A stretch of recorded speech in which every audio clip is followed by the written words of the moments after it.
So we registered a political party. So 2015 is when those things happen. And then 2015 is actually the year that things, when did I publish the book? 2016, right? So 2016, so I used to get a lot of threats, on and off. But 2015 is when now me and Ruto went to head, the deputy president. And then at the end of that, he sued you. He sued you. He took you to court. So in 2016, and guess what? So all along, actually, this is the other thing about. So when I became an activist, up until the age of 30, I'd never drank alcohol. I was never drinking, never ever drank.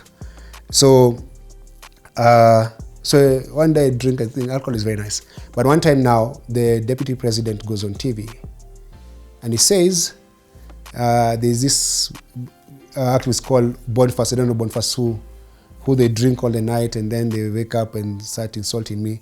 I have no idea why that man dragged my name on his TV interview." And so I replied on Twitter. It said, "Do you want to kill me the way you killed Jacob Juma? So you're a land grabber, you're a thief, you're a murderer." I said those things on Twitter. Hey, were you high? I wasn't high. I was just being truthful. So he decides to sue me. So he delivers a letter, and till today, I hate brown envelopes. Because I remember every time I was at Power and a brown envelope came, it was either I'm being sued or the police or someone in me. Like every time there's a brown envelope, like when you A4 envelopes, woga bro, you need to measure to him. So I see a brown envelope. He says he's gonna sue me. So he decides to sue me. I replied. He said I must delete the tweet and apologize. I said I want to delete and I want to apologize. So he moves to court, which the matter is still in court. He sues me for defamation and libel, and then me I do the counterclaim because he called me a drunk and other names. So it was that. So he's still in court. Have you met in court, both of you? Or it's just your lawyers? Your lawyers meet in court. So around that time, someone comes to me and says, there's a plan to eliminate your family members. Oh, man. So they come to me around 2016, around the time I'm having this court case with the deputy president. And so you have to leave the country. So we find a way. My family leaves the country first. But me, I'm so committed. I had to do Power Festival. So a friend of mine pays for me to go to South Africa. So I disappear to South Africa for a week. I come back for Power Festival. Power Festival ends, then I go to the US. When I go to the US, I can't stay. I'm restless. Oh, niko na shida. Kenya me I want to be back home. In the US, now this is the other thing about civil society in this country. And the entire infrastructure and the community, they're useless. They're the most useless people you can rely on. This is why. So my life and my family's life was under threat. So they help us leave the country. But we leave this country, we have no place to stay. We have nowhere to go to. So we find refuge in a friend's place. What? So we find refuge in a friend's place. And so we live in this house. Me and my wife sleep in the basement. Like huko chini, we have left our own house and we're living in a basement. And then my kids share a bedroom, like 4 or 5 of them, like with our friends' kids. So it's just this very messy place. There's no support system. But me, when I'm there, I'm like, I want to come back home. So I decided to write a letter saying, my life is under threat, and I was threatened by the deputy president because the threats came through that. And actually the person who delivered the threats no longer lives in this country. He had to leave the country for good because he betrayed a friend. And now this is the way this country works. The people who have died in this country, not because Uhuru said they should die or Ruto, but because the people around the president, the deputy president, think, let's eliminate these guys because it's a problem. So a plan may be schemed, and even the guys who are running it don't know it's been schemed. So when this one person came and told us his life was jeopardized, Oh. So he had to leave the country. So when we were told about it, and then we left the country, and in the US, me said, I'm going to come back home. So hold on. Even the person who came and told you this left the country? Left the country. Because he betrayed a friend.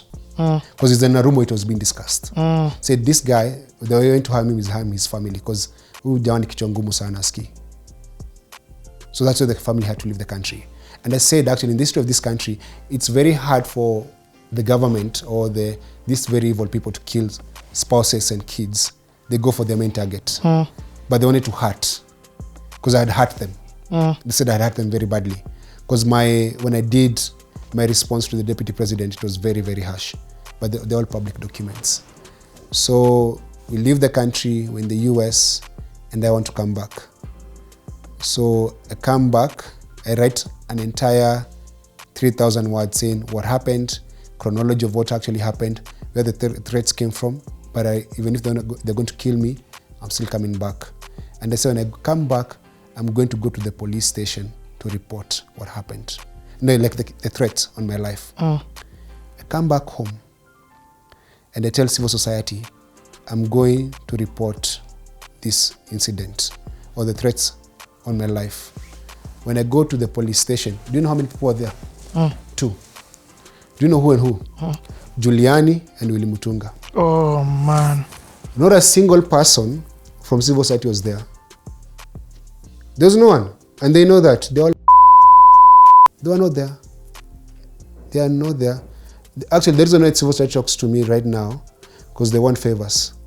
They call me because they want me to tweet for them something or to do them a favor. But they don't give a about me and my family. And it's a fact. That's the truth. So we come back. My family lives in a basement in the US. They don't live in a good life. They're in exile. And I come back and then that's when I'm running for office. There was no support system. I think the only person who made an attempt to help me, there's Defenders Coalition who bought the tickets, and then there is Amnesty, Modoni Wanyeki, who gave my family about $500,000 or 600,000 shillings for support. But you have 4 people in the US, and you're living, you know how life expensive is in the US. I know you're trying to get... You're in Boston? No, we're in New Jersey. And so that money was supposed to have tickets and other things. It was just messy. So you're living in a country where you had running an institution, where you had work to do, and then you are put it like this.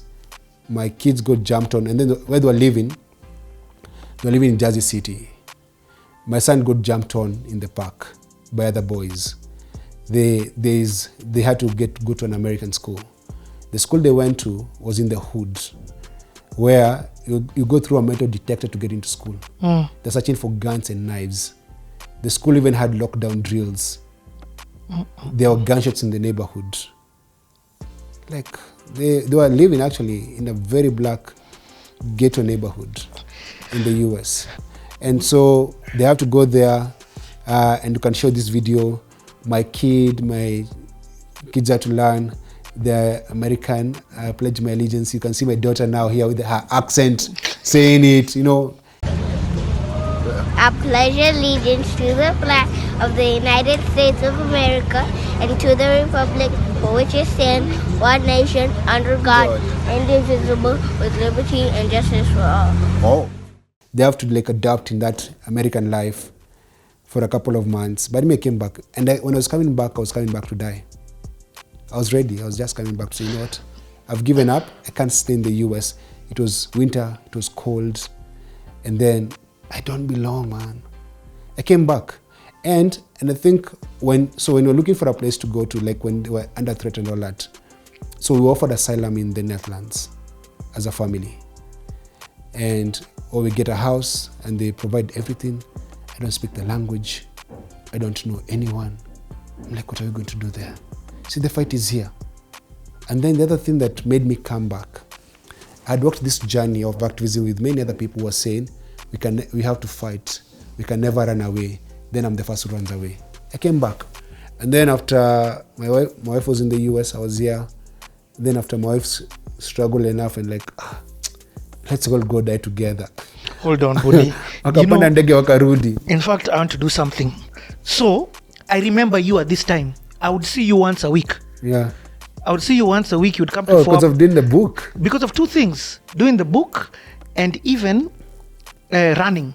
Remember, I even told you about how to crowdfund. Yes. I was helping you with your social media. Yes, I remember that. But especially because of the book. Yes. So that book, I remember. In fact, this book here. Yes. It was on. In fact, boss, hold on. Ebu, take this book here. I want to do something on camera. So, this is the book. First and foremost. Yes. That book. Ebu, tear it. I'm tearing it. Still new, brand new. I'm buying that book. Let Thank me tell you you very why. much. Let me tell you why I'm buying it. Yes. Because when you were doing this book, man, you guys, and you're whatever in my heart. When you were doing this book, when I saw this book, I saw it in draft stage. Yes. It was just papers. It was papers with mixed. It had a lot of excess and things. Yes. But me, I like supporting. I don't like getting free stuff. So I said, when the book is out, I'll buy it. But I've never really got an opportunity to buy it. Number two, your head was all over the place. I remember I used to tell my business partner, George Kagwe, this guy's head is all over the place. But I didn't understand what you're going through. That your wife, I remember you told me, they're in States. But when a guy tells you that, you think they're on holiday. They're on holiday. You are alone. Walikuwa America tu wanaishi kwa basement huko. So ngoja. Ebu watch, your book ni ngapi? Nataka nikulipe, kwanza nikulipe kwa kamera, your just book ni ngapi? 3,000 then free delivery. Okay, wait. Let me show you. Kwanza mimi ndio nanunua. 3,000. This is the money. This is his book. And you're going to sign it. I'll sign it. Yes. With my apologies for buying it late. I'll do that. Number two. Yes. I want to push this book for you. Okay. So. Yes. What's this book about? And we're going to get to the book. But Yani, this thing, that story that you've given, you just shakered my heart. So this book is this story I've been watching here. It's my journey actually. But the journey begins with my grandparents. Because when I spoke about my mother leaving home to go and fend for the rest of the family, my grandparents were Mau. My grandfather was in jail between 52 to 59. And so he fought for this country. And my grandmother was home raising the kids. Then my grandfather came back from Manyani prison. He comes back home, find his wife had another child, maybe I don't know if she was raped, and then picks up his life together, then ends up walking back in Ukambani for another Muzungu in a Sasol farm. So he fought for the land, never got the land, ended up working for another white master. So the journey of where my origins come from my grandparents to my mom, to my life through activism, my best photography, the images I was describing. Because look at how thick that book is. I can't even cause about it being 3Gs. It's 340 pages. And all these photos that you're saying. All these photos I'm talking about. And the story of my life basically, and the story of this country. And what informs what I do and how I do it. Okay. If somebody is watching this CTA right now. Yes. And they feel like, this is the way that I know how to support Boni. Yes. In fact, anyone who's watching this needs to get this book. Yes, even please. If it means that you save for it. Yes. Just because of the struggle that you've gone through. When you're talking about your story, I've really misunderstood you. So, how does somebody get this book? So you can buy this book. Can I, in the comment section? Or I can give you the number as well. No, I want to put it on the screen. The number. Right now, yeah. So the number is going to be on the screen. I can read the number for you. Okay.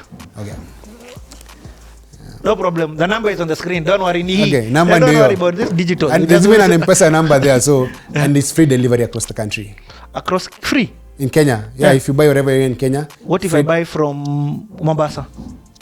Kenya is in Mombasa. Mombasa is in Kenya. Nauliza tu. The entire country, free delivery. Okay. And if you're cool enough, if you're in Nairobi and like 10 of you buy the book, I'll come and give you a free talk. So we can do like a conversation. If you're 10 of you have bought my book, we come sit down and have the conversation and discuss the book and my life. Okay. CTA doesn't just have guy. When I look at my analytics, 50% pekee ndio Kenya. Yeah. So if anybody is US is another huge market. So unless now we ship it to you. But there they pay for shipping. They pay for shipping, then I can ship it to you. Okay. So they'll pay for the cost of the book. Yes. And then plus they'll also pay for the shipping. Yes. But that will all be done. Yes. Okay. So guys, please buy my book. I hope I'm smelling well enough. By the way, this book was here because I was going to buy it either way. Yes. Just not going to buy it on screen. It's just that story has really shivered me. I don't know, sir. Don't worry. Hey, let me sign the book. Oh, hata kuna kitu ya kusign. I have a pen. My sign is here. Yeah. Let me sign the book as you go on talking. Sir, so the reason as to, let me tell you what has shivered me about this whole story. Yeah? Yes, sir. In fact, hold on. Pewa ingine hata hii ni ya Derek. Asante sana. So, the reason why for me this story has touched me so much, Yes. as I was telling you, I was seeing you throughout this whole period. I was seeing you once a week. Yes. Of course, I was not understanding it from me. I was just a digital guy who was trying to help you from a digital perspective move this book. Yes.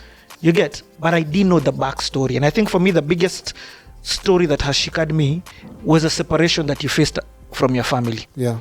You get? Yes, sir. So yeah, your kitu ni legit. So when you see someone in the streets, is that song cook on your thing? Oh no, is that no, that's not song. That's me standing up. And no, but one of the things that people don't realize, that most of the activists that you know of, or most of the people that you see fighting for this country, are extremely smart people, very smart people. And then that means that because they're very smart, their skills can be sold to the highest bidder. Let me give you an example. So before Saitoti was killed, Alex Yamoda calls me. Saitoti went down in a helicopter Just crash. Saitoti, yes. Alex Yamoda calls me and says... So why did you say he was killed? Okay. No, I just... before Saitoti died,